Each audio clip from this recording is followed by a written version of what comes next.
Revisando hace años los códices donde se habían acuerpado los trabajos de Leonardo y encuadernado de una manera bastante irregular, y que se habían dispersado a lo largo de Europa, en uno de ellos en particular, cuando se abrió para desencuadernarlo y ver que habían los reversos de muchas de las páginas que estaban pegadas, apareció un diseño sui generis. No era de la pluma de Leonardo, pero era contemporáneo. O sea, había sido hecho en el momento en el que Leonardo trabajaba en sus diseños.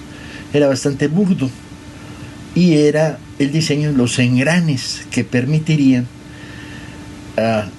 el funcionamiento de una bicicleta. Esto resultaba tan sorprendente que Leonardo da Vinci hubiera inventado la bicicleta 400 años antes, que me llevó a escribir algo que formó parte de una novela que se llamó La bicicleta de Leonardo. La línea anecdótica literaria de la novela me llevaba a pensar que era un trabajo de Salai, uno de los discípulos de Leonardo, y que éste había copiado un diseño del maestro y había quedado en la parte reversa del folio. 400 años antes de que se inventara la bicicleta, Leonardo tenía los elementos para pensarla, ¿no? Bueno, era sorprendente, pero ¿qué no hay de sorprendente en Leonardo? No solo como pintor, como investigador de todo. Los movimientos, la anatomía, el cuerpo humano, el vuelo de los pájaros, ¿sí? Uno asistía, y sigo haciéndolo, fascinado a los trabajos leonardianos, desde la invención de una cerradura que luego vi reproducida en el Museo de la Ciencia y la Técnica de Milán, hasta evidentemente su helicóptero, o sus submarinos, o los puentes, con una lógica arquitectónica por encima de su época. Me llevó a ser un fanático leonardiano, y me llevó a explorar algunos aspectos, algunos nada más, que me resultaban interesantes, como por ejemplo el tema de la homosexualidad de Leonardo. Tema por demás complicado de explicar, aunque se volvió simbólico, y la generación gay de San Francisco adoptó a Leonardo porque era gay, no solo porque fuera un genio en toda la más absoluta y total dimensión de la palabra. Vi a los escritos de Freud sobre esta homosexualidad, que yo creo que tiene elementos probatorios suficientes, sobre todo a partir de las condenas a uno de sus discípulos cercanos. Me llevó a explorar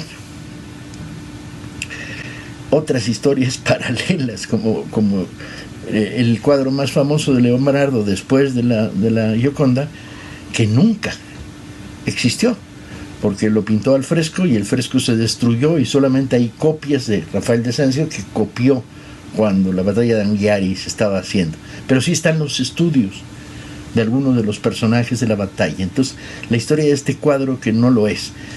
El debate sobre los mitos contenidos en términos de mensajes secretos en la pintura de Leonardo. Los amores absolutos que despierta, por un lado, la Mona Lisa, y un cuadro que a mí me parece muy superior, que es La Dama de Arminio. No tiene estos amores universales. Y bueno, tiene que ver con el marketing del Louvre, donde está la Mona Lisa, y la ausencia de marketing de un museo en Polonia, donde se encuentra La Dama de Arminio. Bellísimo cuadro, por cierto. Si no lo conocen, búsquenlo rápidamente. Y explorar todo tipo de materiales sobre Leonardo.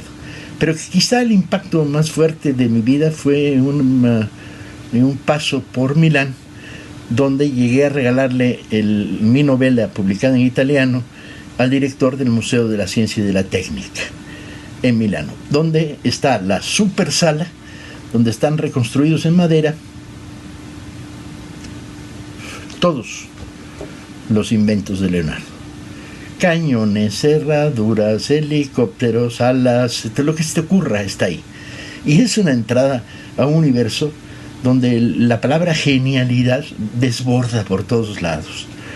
Y conocí al director del Museo de la Ciencia y la Técnica, que había sido el primero en decir, mucho antes de que yo lo novelizara, que Leonardo había inventado la bicicleta y le había caído palos por todos lados.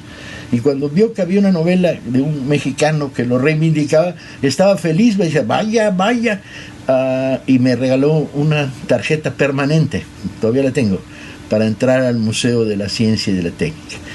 En ese mismo viaje me fui al Castillo Sforza. El castillo es bellísimo, es quizá una de las pruebas de la grandeza renacentista.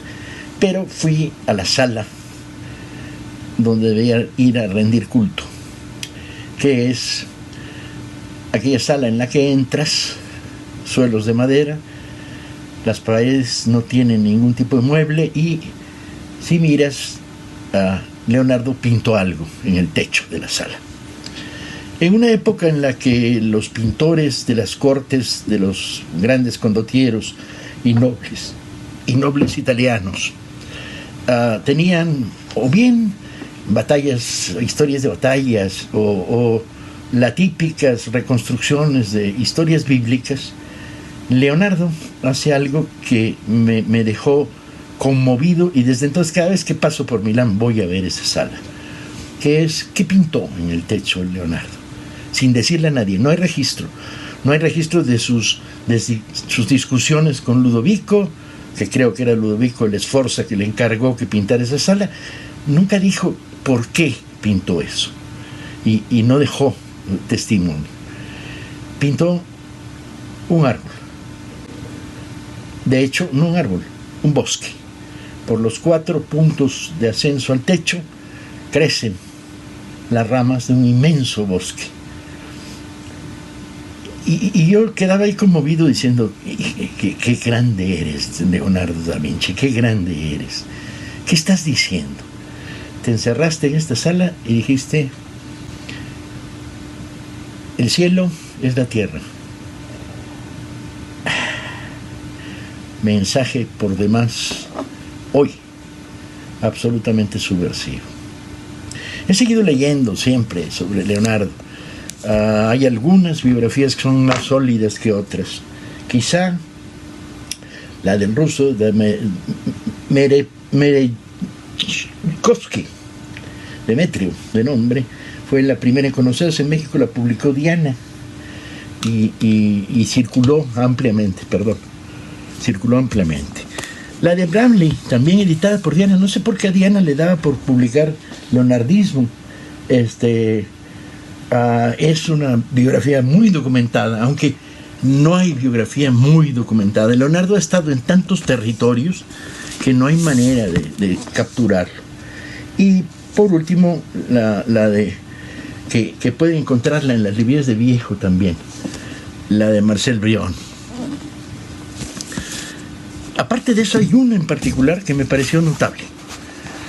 La leí en italiano, no hay, que yo sepa, versión en español. Se llama Indagini su Leonardo, investigación sobre Leonardo, hecha por Giovanni Giovannetti, un amigo mío, muy amigo, fotógrafo italiano, que se dedica a explorar historias a partir de documentación gráfica y a interpretarlas.